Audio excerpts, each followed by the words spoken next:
The city hunter predator, another skilled warrior from the Yautja species. With many years of experience in hunting, he sought to test his skills on Earth in 1997. He was intrigued by the battle between Dutch Schaefer and the Jungle Hunter from 1987. When the Jungle Hunter dropped its biomask, it recorded everything that happened, and this data was sent to his ship, which then returned to Yautja Prime. Impressed with Dutch's performance, the city hunter traveled to Earth in hopes of finding a strong opponent. Now 10 years later, after the events in Valverde in Central America, the city hunter arrives in Los Angeles, a new kind of jungle. Bombarded by constant heat, crime, and a battle between the Colombian, Jamaican gangs, and the local police, this was a hot spot for any hunter. We are then introduced to Mike Harrigan, a tough detective with a long-standing background in criminal arrests, one of the best on the force. Mike Harrigan then shows up at a shootout on the streets and takes out a group of Colombians, while a few of them make their way inside a building. As they arm themselves with more weapons, the city hunter drops from the roof and kills most of them, but one of them, named El Scorpio, escapes and runs to the rooftop. When Harrigan confronts him, El Scorpio panics from seeing the camouflaged predator. Harrigan shoots El Scorpio and kills him. Impressed with his skills, the city hunter takes an interest in Mike Harrigan. Back at the office, we learn about Special Agent Peter Keyes, who is secretly part of the Otherworld Lifeform Task Force.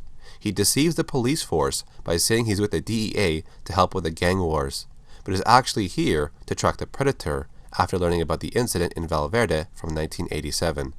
We are then introduced to Mike's team members, which include Leona, Danny, and Jerry. The city hunter is seen again at Ramon Vega's penthouse, where some Jamaicans have infiltrated his home and killed his security team. They kill Ramon Vega while his girlfriend is taken hostage, but then the city hunter shows up and attacks with a shoulder cannon. The men are unaware of what just happened and they shoot in all directions. When they stop firing, the predator takes aim with its net gun and pins one member to the wall and uses the spear gun to kill another gang member. With the Jamaicans confused of where to shoot, they panic and shoot their comrade who is pinned to the wall by the net gun. The hunter then uses its wrist blades on one Jamaican, and the combi stick is used to kill another one. When the last member comes out from hiding, he is killed with the wrist blades. Their bodies are then skinned and left hanging for Harrigan and his team to find. They also find Ramon Vega's girlfriend, who is mumbling the words, El Diablo vino por ellos, the devil came for them. Later that evening, Danny returns to the crime scene to investigate a bladed weapon edged in the wall. He then hears Mike's voice nearby, but is caught by the predator before he falls from the upper area. The city hunter had mimicked Mike's voice while stalking him and Danny, but as Danny pulls out a weapon to defend himself, he is killed by the predator and his necklace falls to the ground. The object that was found in Danny's hand was made from a material not found on Earth. The weapon was lightweight but cuts like steel. Whoever killed the Jamaicans in this room had come back for this item, but ran into Danny and killed him. At this point in the story, Mike meets up with the leader of the Jamaican gang, King Willie. He seeks questions about who is killing the people in the city, but King Willie is a spiritual man that speaks in a form that Mike cannot understand clearly. Mike gets no answers, so he leaves. But moments later, King Willie is killed by a predator, and his skull is claimed as a trophy to mount on the wall. Now at the cemetery to pay his respects to Danny, the predator stalks Harrigan here as well. Then a child catches a glimpse of the invisible hunter nearby and asks him, "Want some candy?" But the predator just stands there, knowing the child is harmless. He then turns his attention to Harrigan and leaves Danny's necklace hanging from a branch. Harrigan sees it and panics. He pulls out his weapon and thinks, maybe he's being followed. The predator shows up again in the subway. It latches onto the top of a train and breaks through the roof. As many people scream and run in fear, the city hunter kills a few armed civilians and gang members. While Jerry sacrifices his life to give everyone time to escape, he fights against the predator until eventually he meets his end and dies.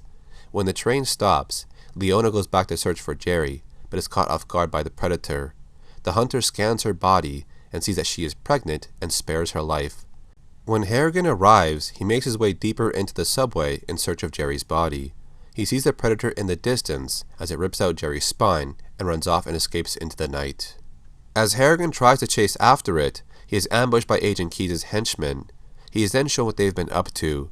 Peter Keyes explains that another alien of their kind was in Central America in 1987, and they've been tracking this one in Los Angeles. As his team suits up, they prepare to capture the predator alive. This hunter returns every 2 days to feed in the slaughterhouse district. But now this warehouse has been filled with radioactive dust that sticks to the predator's body that makes him visible. They also installed powerful ultraviolet lighting that would light up his body, making him easier to see. But as Keyes and his team move in, the predator hears something and turns back. He then switches vision modes and sees the team in a different spectrum of light. As the predator approaches them, he pulls out his combi stick, jumps down, and starts killing them off. As all of Keyes' men are taken down one by one, Harrigan rushes in to help. When Harrigan arrives, he fires at the predator and damages the plasma caster weapon on its shoulder.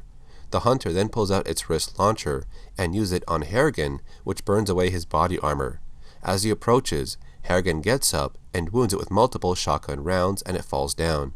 Harrigan gets close and pulls off his mask to finally see the creature's true face.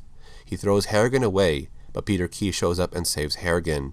But the hunter throws his smart disc weapon and kills Agent Keyes.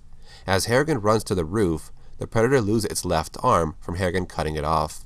Now injured and bleeding, the predator takes his time to use a personal med kit to stop the bleeding from his severed arm.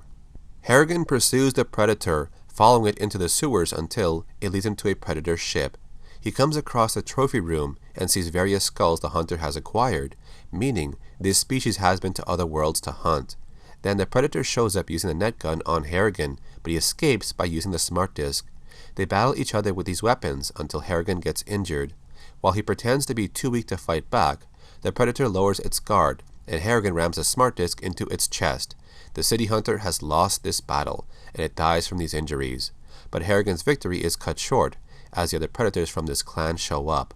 They reclaim the dead hunter's body, and as they are about to leave the planet, the leader gives Harrigan a gun dating back to 1715. It is considered a gift for his victory over a predator. Harrigan then runs out of the ship just as it leaves the planet. And that was the story of the City Hunter in Predator 2. Now, although a lot of fans love the first movie, I personally have Predator 2 as my favorite. It has good acting, a lot of gore, plenty of battles, and the Predator had some new weapons to show off. So which movie involving the Predators is your favorite? Put your choice in the comments section. If you enjoyed this video, then subscribe to my channel and leave a like on the video. Thanks for watching, my name is Acid Glow, and I'll see you in the next video.